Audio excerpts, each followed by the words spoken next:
कई भक्त कहते हैं जी हमें मेरे 3 दिन मंत्र ना जपा, मैंने 4-5 दिन मैंने नाम नहीं जपा। क्यों नहीं जपा? कि टेंशन हो गई थी।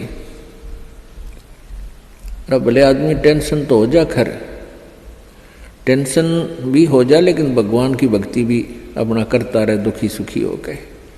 उस टेंशन को भी पड़ी रहेगी, लेकिन मंत्र भी थोड़ा बहुत कर लेना चाहिए, छोड़ना नहीं चाहिए। अब ये तो मंत्र इस काल ने तो इतनी टेंशन कर रखी है इस प्राणी के साथ में, गिनती है को ना। घर में को वासनी हो जाए तो टेंशन, और छोटे मोटे व्यवसाय में 100 घाटे बाधे हों उसमें टेंशन, पता नहीं कितने प्रकार की समस्याएं हमारे जान डाल रखी काल ने। काल का ये उद्देश्य है कि ये भक्ति ना करें। जब इनको मनुष्य शरीर प्राप्त हो तब तो इनमें इतनी टेंशन भर दी या विकार भर दिए, कोई घुट्टी लावे, कोई जुआ खेले, कोई दारू पीवे, बीड़ी पीवे, सिगरेट पीवे, कोई 2 नंबर के काम में, कोई कोठी बनाने के काम में, यानी को इनको सबको ऐसा व्यस्त कर रखा है कि फुर्सत है कोई ना। और फिर अब ये है भक्ति का समय आ गया, अब ये भक्ति युग आ गया, भक्ति का काल आ गया, समय भक्ति काल, बिचली पीढ़ी आएगी। और इसमें काल ने कथित पूरा अंगा ला दिया।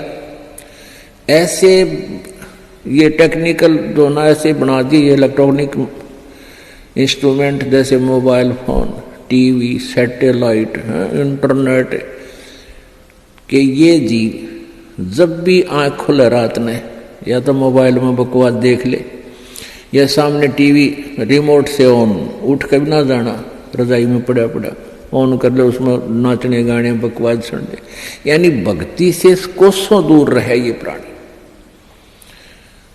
अब इसने कितना कुछ, अभी 20-30 वर्ष से आप देख रहे हो कितना कुछ ये साइंस ने तरक्की कर दी, या काल गिवन है, इस काल ने दे रखी है। और परमात्मा ने भी ये समय इसीलिए चुना था कि अब ये जो साइंस के इंस्ट्रूमेंट हैं ये हमारा काम आएंगे। एक जगह बैठे और लाखों करोड़ों जगह टीवी में परमात्मा की महिमा को घर बैठे सुन सका करोगे। हम इनमें बकवास क्यों देखेंगे? हम भगवान देखेंगे, परमात्मा की चर्चा सुना करेंगे, तो हम इसका सदुपयोग करेंगे। तो पुण्यात्मा ये परमेश्वर कहते हैं, जिन हर जैसा सुमरिया और ताको तैसा लाभ, ओसा प्यास न भाग ही जब लग दसैनी आब। जिन्होंने जैसी भी भगवान की भक्ति की है उनको उतना ही लाभ अवश्य मिलेगा। और ओस पीने से प्यास नहीं बुझती, ओस चाटने से प्यास नहीं बुझती। प्यास बुझेगी गट गट गिलास पीने पानी के गिलास पीवा, जब प्यास बुझेगी। तो हम पहले क्या करते थे, दान धर्म कितना करते थे, 2 रुपये चढ़ा दिए को 5 मुश्किल थे, 10 चढ़ा दिए तो बड़े खुश होया करते थे। या 100 रुपये का प्रसाद बांट दिया हनुमान जी के मंगलवार ने, तो ये हमारी पूजाएं थी। तो ये तो हम ओस चाट रहे थे। और अब आप देख रहे हो पाठ के पाठ करवाए जा रहे हैं, भगवान के हवन के लिए जोत के पैसे, जोत का घी दान किया जा रहा है, ये गिलास के गिलास पिए जा रहे हैं और इनसे प्यास बुझेगी। कोई पाठ करवा रहा है, कोई वैसे गुप्त दान, खूब वैसे दान दे रहे हैं, तो ये गिलास के गिलास पानी के पिए जा रहे हैं, इनसे प्यास बुझेगी, इनसे आपको पूर्ण लाभ होगा। और सतभक्ति मंत्र करेंगे, आजीवन मर्यादा रहेगी। अब ये टेंशन तो काल ने या पैदा कर रखी है कि वो भक्ति ना कर सके, लेकिन इन टेंशनों में ही आपने भक्ति करनी पड़ेगी। चाहे रो के करो, चाहे खुश होकर कर लो, दुखी होकर कर लो। मान लीजिए कोई घर का सदस्य उपदेशी नहीं था, उसकी मृत्यु होगी, दुख तो बहुत आता है, क्योंकि हमारा एक हमारे अंदर एक ऐसी व्यवस्था बन गई, हम रह नहीं सकते, रोना भी पड़ेगा, भाई खूब बुरा हाल विलाप भी करेंगे। लेकिन फिर भगवान भी फिर याद रखे, परमात्मा ये क्या ले गए इतने दिन, उन बातों ने ध्यान रखे कि ये क्या लेके गया। अगर हाँ ये भक्ति कर रहा होता परमात्मा इसको जीवन दान भी देता है, इसकी आयु भी बढ़ा देता है यदि सत भक्ति करता था। और ये लेके क्या गया, सारा जीवन बर्बाद कर गया। तो इस प्रकार इन सब विचारों को ध्यान में रख के, सब बातों को विचार करके और भजन जरूर करें। चाहे याद तो बहुत आते हैं, मृत्यु को प्राप्त हो जाते हैं जो साथी परिवारजन, लेकिन भगवान भी रो रो के मालिक ने भी याद रखे, मतलब भूला नहीं भगवान को। और भी कई प्रकार की टेंशन हो जाती है, किसी प्रकार की कई चिंताएं होती हैं, लेकिन चिंताएं तो हैं, चिंता भी नाम से ही समाप्त होंगी और परमात्मा की भक्ति तक करनी पड़ेगी, इन चिंताओं में करनी पड़ेगी। एक समय एक दरोगा जी जून के महीने में यानी गर्मी के मौसम में घोड़ी पर सवार होकर जा रहा था किसी दूसरे गांव में। रास्ते में किसान ने रहट जोड़ रखा था, रहट, हरहट। वो रहट क्या होता था कि उसमें एक पुली होती थी लोहे की, उस पुली के ऊपर के ऐसे एक चैन डाल दी जाती थी और उसको कोल्लू की तरह, एक कोल्लू आपने देखे हो हाथ के बैलों वाले कोल्लू, उस तरह कोल्लू की तरह बहल से चलाया जाता था और वो रहट का व्हील घूमता था वह पुड़ी, और उसके ऊपर चैन लगी होती थी। नीचे एक कुआं होता था, वो चैन इतनी लंबी होती थी कि कुएं के जल को छूती थी नीचे तक, और उसका बाल्टियां वेल्ड कर दी जाती थी चैन के ऊपर। और वो बैलों को घुमाया जाता था कोल्लू की तरह, तो वो व्हील घूमता था, वो पुड़ी घूमती थी, वह चैन साथ में घूमती थी और नीचे से पानी आकर के खेतों में डलता था और खाली बाल्टियां वापस चली जाती थी और भरी बाल्टियां चैन के साथ ऊपर आती थी, ऐसे चलती थी। तब वो पानी खेतों में सिंचाई के काम आता था। तो किसान की घोड़ी को प्यास लगी, किसान को भी प्यास लगी। उसने देखा कि सामने रहट चल रहा है और पानी पीवेंगे, घोड़ी को भी पिलाएंगे। अब जो ही उस घोड़ी को निकट लाया वो दरोगा यानी वो SHO, तो रहट के अंदर से आवाज आया करती थी, वैसे जुगाड़ होया करते थे। वो व्हील व्याल चढ़ा रखे थे, वो चर चू करके वह काफी जोर की आवाज आती थी उससे। वह घोड़ी उस चरचू ने सुनकर, चींचू ने सुनकर, और वह फड़क गई, 1 किला दूर जाके डटी।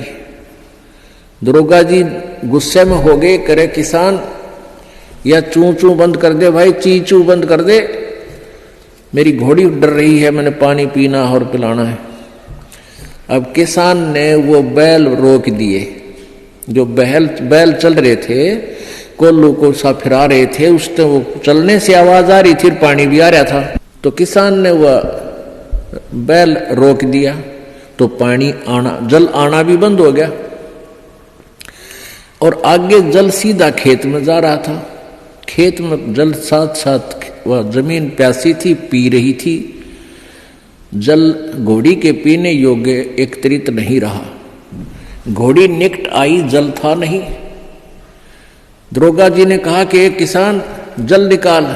उसने फिर बैल का डंडा मार दिया, बैल चला तो चू ची चू, फिर वही घोड़ी फिर भागी।